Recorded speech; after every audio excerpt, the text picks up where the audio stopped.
Монгол улсын засгийн газрын гишүүн бий улсынхаа ашиг сонирхлыг эрхэмлэн төрт ёс, түүх соёлынхаа уламжлалыг хүндэтгэж Монгол улсын үндсэн хуулийг дээдлэн сахиж авилга ашиг сонирхлын зөрчлөөс ангид байж төрийн хууль биелүүлэх ажлыг төр, ард түмэн Монгол улсын ерөнхий сайдын өмнө бичлэн хариуцаж засгийн газрын гишүүний үүргээ чин шударгаар биелүүлэхээ тангаргалээ.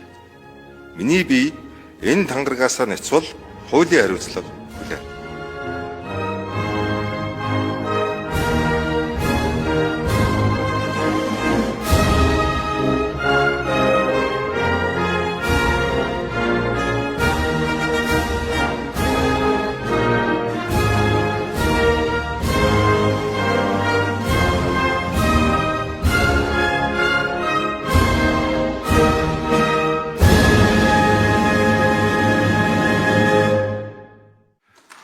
Тангараг өргөх ёслолын ажиллагаа өндөрлөлтийг мэдэгдэв.